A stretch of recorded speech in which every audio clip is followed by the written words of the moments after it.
Hi, good morning. Aga tayong gising ngayon kasi pupunta tayo sa gallery. May magi-sponsor. Sa mga video natin.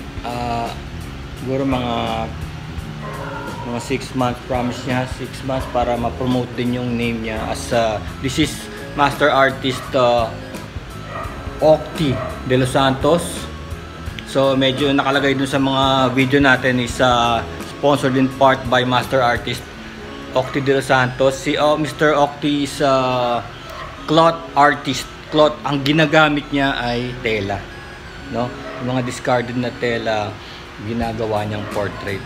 At the end of this video, makikita niyo yung video clip ni Sir Octi. At kung sino man ang gustong mag-sponsor sa Pinoy Adventure Rider para ma-expose din yung mga hobbies nyo or business, pwede naman kayo mag-sponsor. Mura lang naman, parang minimum wage lang per video, so hindi naman masyadong mahal, pero at least sa media mileage makikilala kayo and your business.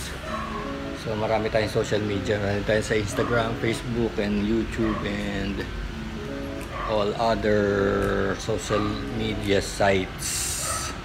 Siya nga pala, ang pag-uusapan natin ngayon ay tungkol sa mini driving light. So mini driving light is maganda siya, no? Actually hindi na ako sanay ng walang mini driving light dahil syempre may astigmatism na ako. Tapos sabi nga ng mga nagsasalamin, no, pagka hindi progressive yung salamin, progressive kasi ito so sa taas parang normal lang, pero sa baba yung reading glasses, no. So mabubulaga ka talaga pagka malabo yung headlight mo, lalo na sa gabi, sumasabog yung mga ilaw, sabi nga nila, no.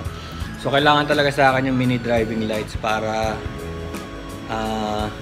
matulungan naman ako. Pero yung mini driving lights natin, kagaya nito this one, ito ang ginagamit ko sa biyahe, no. So ito is wow, bulag, no? Kita nyo? Oh, napakalaking tulong sa akin yan. Kaya lang ang gusto kong i-vlog sa inyo ngayon ay kung gaano lang yan kamura. Kung gaano lang kamura yung yung mini driving lights. Sabihin ko sa inyo, alam nyo kung magkano ang isang mini driving light?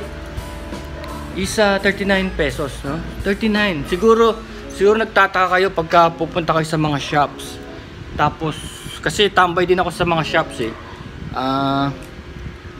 okay din naman kung talagang may pera kayo at ayaw nyo nang magkalikot, wala talaga kayong kaalam-alam sa electronics, dali nyo sa shop. Pero hindi siya mahirap gawin, no? Madali lang siya, pwede nyo i-DIY. Papakita ko sa inyo kasi bumili ako, yung nakakabit pala yung pinakita ko sa inyo sample, ito lang yun, no? Which is parang 100 pesos kasi 39 pesos lang ang isa So yung dalawa mga 80, tapos ito 10 pesos nga lang to itong switch, 10 pesos. Pero siyempre marami pang mas magagandang version nito, yung tinatawag nilang domino. Meron tayong domino rin mas magagandang itsura kasi ang pangit dito sa likod parang kinakalawang yung likod niya Kaya dapat talaga yung domino mas maganda tignan. Papakita ko sa inyo yung domino Ito yung domino maganda ito. Di ba? Mas maganda tignan. Ano lang yan, siguro mga 40 pesos, no? Kahit mga abot ko ng 100 Okay, papakita ko sa inyo yung technology ng LED. By the way, ang rule pala ng LTO sa mga LED, kita nyo naman ang LED natin ay alam nyo, ba't tinatawag na LED yan? Light Emitting Diode. Na-discover yan 30 years back.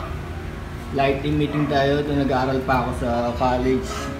Diniscuss na namin yung light emitting diode na yan, ginamit sa mga commercial use, no? Ayan siya. So maganda naman siya. Ang rule ng LTO dyan, dapat nasa ilalim ng handlebar. Hindi pwedeng nandito sa taas. Bawal yan dyan, yung mga ilaw na yan. Dapat nasa ilalim. Tapos, pinaglaban yan kasi pinagbabawal yan talaga. Pero dahil nga, hindi naman well lighted ang buong kalye, lalo sa probinsya, pumayag na rin sila. Pero nilagay nilang limit, ito dapat 6 bulb. 6 bulb, a total of 12 LEDs, no? Tinatawag na natin bulb, LED yun, LED. Now,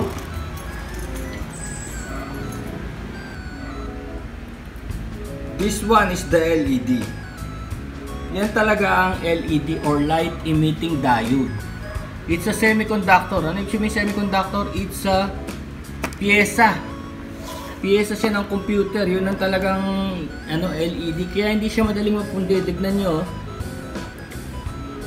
Pag pinagsama-sama mo yan, unlike yung mga bumbilya na ganito, di ba? Yung mga bumbilya na ganito, may gas pa sa loob, tas may filament. Kailangan pagbagain mo yan para umilaw, di ba? Ganun ang style niyan, di ba? Ganyan, no? Di ba kailangan pagbagain mo muna siya ng di ba? Init to. So, ito 12 volts, talagang kumakain siya ng kuryente. Pero itong mga LED is 1 watt. 1 watt lang siya at 1.5 volts. So, mahina siya. Mahina ang konsumo, kaya sinasabi nila na mas maganda talaga yung LED. Tapos, alam nyo, tutusin lang kagana itong LED na to. Ganyan ang itsura nyo. Pag nung ginawa ng modern, ito yung luma. Tignan nyo, ang LED pagdating sa side, wala siyang ilaw. Wala siyang dingas sa side. Pero sa gitna, sa front, sa top, dun siya maliwanag, no? Pero sa side, wala. Hindi kagaya nitong bumbilya, di ba? All around, meron siya kahit saan. Sa globo niya. Sa globe. Tignan nyo itsura niya. Pagdating na ito yung ilaw, yung LED lighting system sa bahay. Ayan, pinagsama-sama lang nila. Di ba? 1.5 ang isa, may polarity, positive, negative. Pa-plus mo yan, 1.5, 1.5. Hanggang sa mabuo ka ng 12 volts or 15 volts or 18 volts. So 18 volts lang. Tapos sabi nyo, 220 sa bahay, di ba? Ayan, meron na siyang kasamang step down transformer. Ayun. Meron na siyang step down transformer. Tapos babalik na rin niya, i-convert na rin niya sa DC. Kasi DC ang ang LED, ang LED hindi siya AC, DC siya. Tumatakbo siya sa baterya. No? So kahit na ano pang katawan niyan, sinasabi ko sa inyo, kahit na may ganito pa yung katawan, 'di ba? Para lang magmukhang mahal, ang piyesa niyan is nasa loob is ganito rin. Kasi hindi naman sa may tambay din ako ng mga shops, no? Tambay din ako ng mga motorcycle shop. So nakita ko na ang labor ay 700. Tapos pagka walang kaalam-alam yung rider, bibili siya ng 1,800 na unit na ganon. Which is actually is 40 pesos, no? Bibili siya ng 1,800 dahil may budget siya, wala siyang kaalam-alam. Lahat na installation, naabutin siya ng 2,700. For that, dahil tambay nga ako doon, so maraming shops, no, tambay ako. Dahil tumatambay nga ako doon, nakikita ko bumabalik yung customer na yun. After 3 months, something like that, 2 months, no? So, ibig sabihin, hindi porke 2,700 yung nabili niyang makina, mas matibay o mas tatagal. Hindi. Ibig sabihin, ang base nila is pare-parehas lang. Sadly, ang base nila ay pare-parehas lang. Makabili ka man ng tig 40 pesos o tig 2,000 pesos, isa lang ang loob niyan. Ang pinagaganda lang niyan, ganito. Yung mga body niya, kunwari may mga heatsink, tawag ito heatsink eh. Di ba, ang ganda nga naman tignan, no? Astig, di ba? Pero actually, ang loob niyan is siya rin ang loob niyan. Yung katawan lang ang pinagaganda. Kasi sabi ko nga rin sa in-advise sa akin, sabi niya sa akin nung binili ko 2,700, tapos ngayon kailangan ko na naman magpalit kasi Kailangan magpalit by pair. Sabi niya, di ba? By pair. Pares. Ulit na naman siya. Sabi niya, ganoon na naman ang bagaso niya. Sabi ko sa kanya, bumili na lang siya ng isa. Which is 40 pesos, no? Bili siya ng isa, kunin niya yung laman sa loob. Di ba ito sinasabi ko sa inyo na heatsink eh, oh? Ayan, oh. Di ba heatsink lang yan? Ang loob niyan is ganun din, sa loob din. Tanggap nyo ko, baklasin niya to, tapos kunin niya yung loob, lipat niya dun sa 2,700 unit niya na maganda ang body. No, parang binabayaran mo yung body, parang astigan dating, no? Now, pagdating ng unit, meron siyang 2 pieces, no? Yan. Okay, tapos ito yung brace niya. Lalagay mo dyan. Tapos yung mga nut and bolt, no? Swabe. So, gagawin natin, i-stripin mo muna yan. Itong mga dulo-dulo, yung palakihin natin, ha. Either gumamit kayo ng blade, hindi pa kayo sanay, ingat lang sa paggamit ng blade, o pag sanay na kayo, pwede kayong gumamit ng pliers. Parang may tempo lang ng konti, oh. Yan, palalakihin lang natin siya. Bakit tatlo? Kasi yung itim, yung ground is kinakabit yan sa negative ng baterya. Positive is this may be high and low, no? High and low, or yellow and white. Usually yung white is the high. Yung amber, hindi pala tawag doon yellow, is amber. Yun ay ano, yun yung normal. Okay din, na-testing ko rin, kala ko maninibago ko dahil hindi siya white. Actually, mas relaxing pa nga yung yung amber color na yun, or yellow. No? So, mangyayari dyan, dahil hindi naman to signal light, sabay lang siya. So, ikabit mo na lang, i-parallel na lang natin yung red sa red.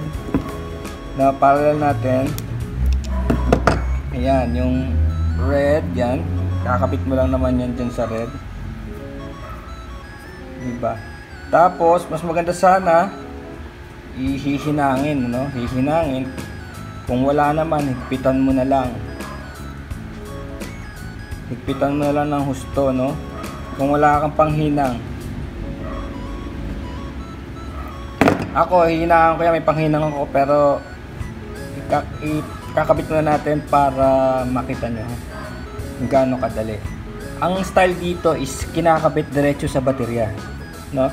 Hindi ako nag-advise sa inyo na magkabit-kabit kayo kung saan-saan. Kasi minsan, professional na shop. Kinabit sa signal light or something, no? Nakakita lang ng 12 volts, nakakita lang ng kuryente, kinabit na ron. Park light pala yun, no? Ano? Kasi yung motor din naman design para bigyan ng mga ganyang mga additional na load. Di yun kasama sa design, eh. Kaya delikado yung bigla ka na lang. Ano, malakas din to. Sa kakagamit ko, isang biyahe ko ng Real ba yun? Real Quezon, nasunog yung yung Chinese na connector. Kasi mga flimsy itong mga Chinese na connector, nasunog yun. Pero hindi naman nag-apoy, nakakita na disconnect lang pala. Dahil lang sa connector na yun, parang dinidikit lang para detachable. Ngayon, ito naman, ito, tignan natin kung sino rito ang active. Ito yung switch na kasama. For demonstration lang natin, baka hindi ito yung kabit ko sa final.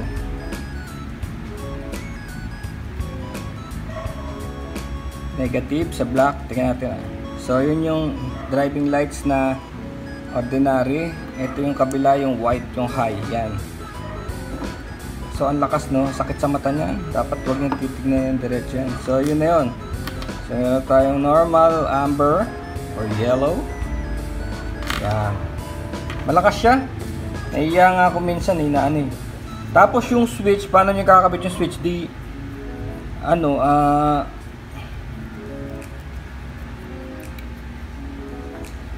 Either yung isa, ayan, Let's say ito yung positive, no?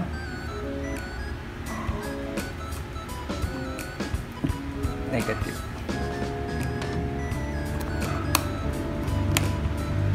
Ayan, okay. So, yung isa kabit natin dito. Kasi yung binigay na switch, yung kasamang switch high-low rin eh.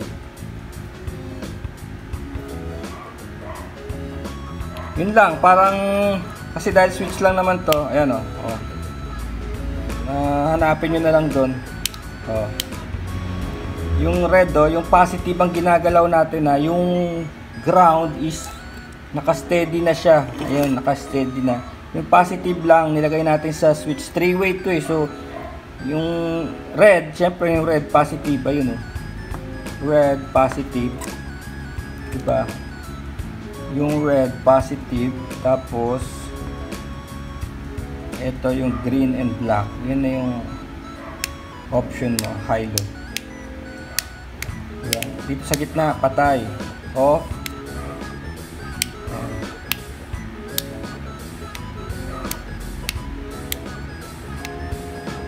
Ngayon, ayan, since switch ito, pwede ka mamili kung saan mo gustong ilagay yung ano. Pero maganda to, off nakalagay off. O yan, tama yung regular. Tapos yung high. So, maganda tong setup na to. Pero syempre, pwede nyo pagbalik-balik na rin. Okay. Now, since na-testing na natin, na-setup na. So, kakabit natin dito. Merong mga butas dito. Pero kagaya ng sabi ko sa inyo, yung batas. Bawal sa mas mataas sa handlebar. So mas mataas siya, no? May butas na ako rito. So para sumunod tayo rin sa batas, kailangan dito ko ilagay sa gilid. Tapos okay naman na nakakapako ng ilalim. So it means no big deal na ilagay dito. Mas maganda dito eh, kasi ano, kasabay nito. Hindi masyadong issue, di ba? Kasi mahirap din yung masisilaw yung kaharap mo dahil mataas. Pagka kasi ganun, kung nahihiya ka rin sa courtesy ba sa ibang driver, hindi mo rin siya masyadong gagamitin. Ngayon kung mababa siya, mas gagamitin mo siya, okay lang. Hindi ka mahihiya, di ba? Kaysa rito, hindi ka mahihiya dito pag ganun siya. Okay, madali lang yan. Gagawin natin, bubutasan natin ng panghinang soldering iron. Yeah, now this is our setup.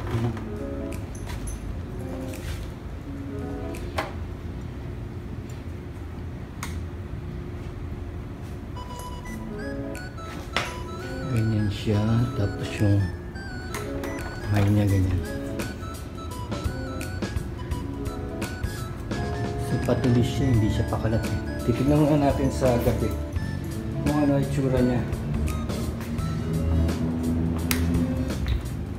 Ngayon, pwede namang hindi hinangin kung gusto nyo. Basta lagyan nyo lang ng shrinking sleeves. Ito nakabili ako sa Lazada. Iba-ibang sukat. Ano to eh, pag sinindihan mo, nagsishrink. So mas maganda to kaysa rin sa electrical tape, kasi yung electrical tape minsan pag naluluma na natatanggal. Ito nagsishrink siya sa pwesto niya, oh. Ayan, oh. Diba? Nagsishrink siya. So parang mas maganda siya, mas makapit.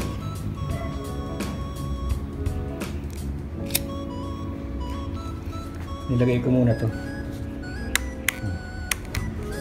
Ayan. That's it.